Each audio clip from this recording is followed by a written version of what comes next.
تاکہ ایک بندہ روزہ رکھ کر بہت ساری عبادتوں کا ثواب حاصل کر لیں۔ عزیزان گرامی، روزہ خود اپنی جگہ پر ایک بہت بڑی عبادت ہے۔ میں نے یہ بھی عرض کیا کہ روزے کا ثواب، روزے کا بدلہ، روزے کا اجر اللہ رب العزت خود دیتے ہیں۔ اس سے بڑھتی ایک مومن مسلمان کے لیے اور کوئی خوش نصیبی کی بات ہو نہیں سکتی۔ دوسری بات یہ ہے، روزہ 5 فرض عبادتوں میں سے ایک، جس کا رکھنا جتنا بڑا ثواب ہے اس کا چھوڑنا اتنا ہی بڑا گناہ بھی ہے، کیونکہ فرض کا چھوڑنا بہت بڑا گناہ ہوتا ہے،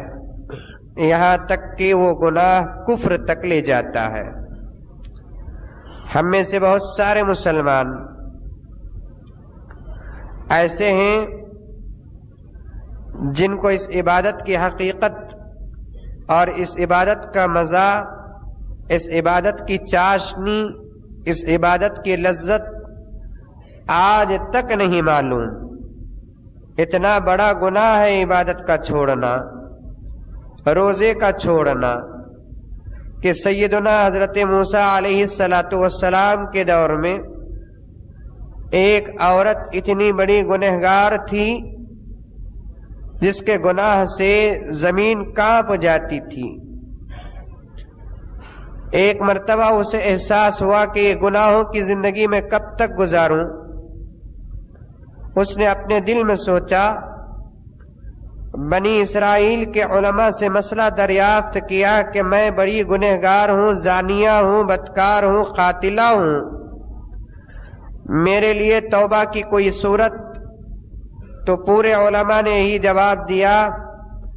ایک کام کرو کہ تم موسیٰ کے پاس چلی جاؤ،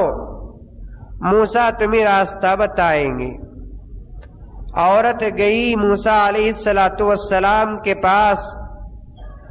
جانے کے بعد حضرت موسیٰ سے کہی، اے موسیٰ مجھ سے بہت زیادہ گناہ ہو گئے، اور اتنے بڑے بڑے گناہ ہو گئے کہ جس کا تذکرہ کرتے ہوئے بھی مجھے شرم اور خوف ہوتا ہے۔ حضرت موسیٰ علیہ السلام نے پوچھا کہ وہ گناہ کیا ہوا تجھ سے؟ عورت کہنے لگی کہ موسیٰ علیہ السلام مجھ سے زنا بھی ہوئے اور ایک زنا سے بچہ بھی ہوا، میں بدنامی کے خوف سے اس بچے کو قتل کر دی۔ حضرت موسیٰ علیہ السلام نے عورت سے کہا، یہاں سے اٹھ کر فوراً چلی جا، کہیں تجھ پر ہونے والی لعنت مجھے گرفتار نہ کر دے۔ حضرت موسیٰ علیہ السلام نے اس عورت کو بھگا دیا۔ عورت روتی ہوئی مایوس حضرت موسیٰ علیہ السلام کے دربار سے چلے گئی۔ اللہ تبارک و تعالیٰ نے حضرت موسیٰ علیہ السلام کے پاس حضرت جبرائیل علیہ السلام کو بھیجتے ہیں اور کہلواتے ہیں کہ جبرائیل جاؤ حضرت موسیٰ علیہ السلام کو میرا سلام کہنا اور یہ کہنا کہ کیا اللہ تبارک و تعالیٰ رحمت کا اور توبے کا دروازہ بند کر دیا؟ تم پیغمبر وقت ہونے کے باوجود تم نے اس عورت کو توبہ کا راستہ نہیں بتایا۔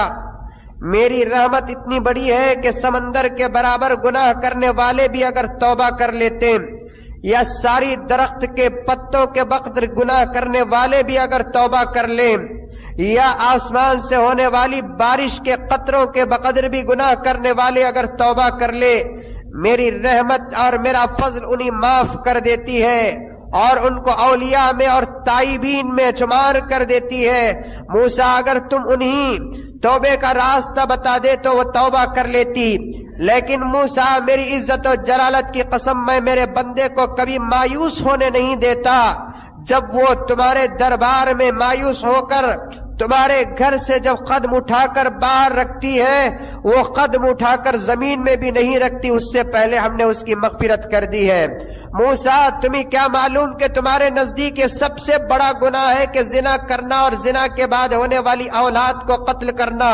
یہ گناہ تمہارے ہی نزدیک بڑا نہیں ہے، میرے نزدیک بھی بڑا ہے، بلکہ ہر انسان کے نزدیک، ہر پیغمبر کے نزدیک ہر دور میں سب سے بڑا گناہ ہے۔ ہم نے کبھی کسی دور میں زنا کو جائز نہیں قرار دیا اور ہم نے کسی دور میں اولاد کے قتل کو جائز قرار نہیں دیا۔ زنا کا جتنا بڑا گناہ ہے اتنا ہی بڑا گناہ اولاد کا قتل بھی کرنا ہے۔ اللہ رب العزت نے قرآن مجید کے اندر ارشاد فرمایا وَلَا تَقْرَبُوا الزِّنَا إِنَّهُ كَانَ فَاحِشًا، زنا کی جہاں نحوست بتائی ہے وہیں اولاد کے قتل کرنے کا گناہ بھی بتایا ہے کہ وَلَا تَقْتُلُوا أَوْلَادَكُمْ خَشْيَةَ إِمْلَاقٍ، اپنی اولاد کو قتل مت کرو کیونکہ اولاد کو قتل کرنا شرک کرنے کے برابر ہوتا ہے۔ موسیٰ یہ عورت جو گناہ کر کے آئی میرے نزدیک بھی بڑا گناہ، آپ کے نزدیک بھی بڑا گناہ ہے، لیکن ایک اور بات سن لو کہ ایک دور وہ بھی آئے گا کہ اس عورت سے زیادہ اور سخت گناہ کرنے والے پیدا ہو جائیں گے۔ حضرت موسیٰ علیہ السلام کو تعجب ہوا کہ الہ العالمین، ہم تو سمجھ رہے تھے کہ کائنات میں شرک کے بعد زنا کا سب سے بڑا گناہ ہوتا ہے اور زنا کے بعد اولاد کا قتل کرنا سب سے بڑا گناہ ہوتا ہے، لیکن اس سے بھی بڑا گناہ کرنے والے کون ہے اور وہ کون سا گناہ ہے؟ تو عزیزان گرامی، نوجوانان ملت، بزرگان دین، حضرت موسیٰ علیہ السلام کے جواب پہ رب العزت فرماتے ہیں کہ ایک دور آئے گا اس امت پہ میں 1 مہینے کے روزے فرض قرار دوں گا، واجب قرار دوں گا، اگر اس مہینے میں کوئی میرا بندہ اپنی عبادت کو نہیں ادا کرتا اور رمضان المبارک کے فرض روزوں کو نہیں رکھتا تو وہ اس زانیہ عورت سے بھی بدتر ہو کر مرے گا۔ عزیزان گرامی، نوجوانان ملت، آج ہم نے بازاروں میں دیکھا ہے، دکانوں میں دیکھا ہے، بوڑھوں کو دیکھا ہے، نوجوانوں کو دیکھا ہے، ماں اور عورتوں کو، ماں اور بچوں کو، عورتوں کو، بہنوں کو دیکھا ہے کہ جب خرید و فروخت کی واسطے جب بازار کو جاتی ہے جانوروں کی طرح راستے میں کھڑ کر کوئی سموسہ کھاتی ہے تو کوئی پانی پوری کھاتی ہے، کوئی پانی پوچھ کر پیتی ہے تو کوئی چائے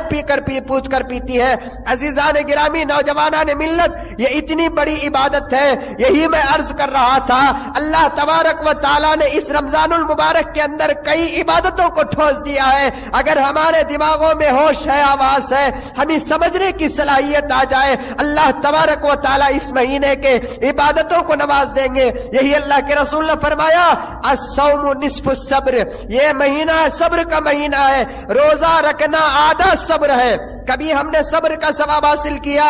نہ ہمارے پاس شکر کا خزانہ موجود ہے، نہ ہمارے پاس صبر کا ثواب موجود ہے۔ صبر ایک ایسی چیز ہے کہ تمام عبادتوں میں سب سے زیادہ ثواب اگر اللہ تبارک و تعالیٰ دیتے ہیں وہ صبر کا ثواب عطا فرماتے ہیں۔ رمضان میں جب بندہ روزہ رکھتا ہے، کھانے سے پرہیز کرتا ہے، پینے سے پرہیز کرتا ہے، اپنی بیوی سے ملاقات کرنے سے جب پرہیز کرتا ہے، اللہ رب العزت اسے صبر کا ثواب دیتے ہیں، کیونکہ آدمی کھانا ہونے کے باوجود کھانا نہیں کھاتا، صبر کرتا ہے کھانا کھانے کے لیے، پانی ہونے کے باوجود پانی نہیں پیتا ہے تو وہ صبر کرتا ہے۔ اللہ رب العزت فرماتے ہیں، فرشتوں کو بلاتے ہیں اور کہتے ہیں کہ ساتوں آسمان میں میری عبادت کرنے والے فرشتوں آ جاؤ، میرے بندے کے صبر کو دیکھو، اس کے سامنے بہترین کھانا رکھا ہوا ہے لیکن وہ صرف میرے خوف کے لیے نہیں کھا رہا ہے، اس کے سامنے بہترین پینے کا پانی رکھا ہوا ہے، صرف میرے خوف کی وجہ سے نہیں پی رہا ہے، اس کی بیوی بنی سوری دلہن کی طرح سجی ہوئی ہے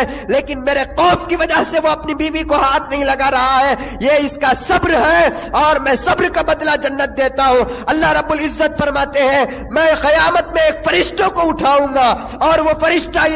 ندا دے دے گا کہ اٹھو وہ صبر کرنے والے، جماعت کی جماعت اٹھ جائے گی اور اللہ رب العزت فرمائیں گے جاؤ جنت کو، ایک بہت بڑی جماعت جنت کو جائے گی۔ جنت میں کوئی بغیر حساب کے نہیں جاتا، جنت کے جو وہ داروغہ اور جنت کے وہ دروازے میں کھڑے ہونے والے فرشتے پوچھیں گے کہاں جا رہے ہو، کیا تمہارا حساب ہو گیا؟ وہ تمام جماعت کہے گی، اللہ تبارک و تعالیٰ نے قرآن مجید میں نازل فرمایا انما یوفی الصابرون اجرهم بغیر حساب، صبر کرنے والوں کا بدلہ اللہ تبارک و تعالیٰ بغیر حساب کے دیتے ہیں۔ ہم دنیا میں صبر کیے،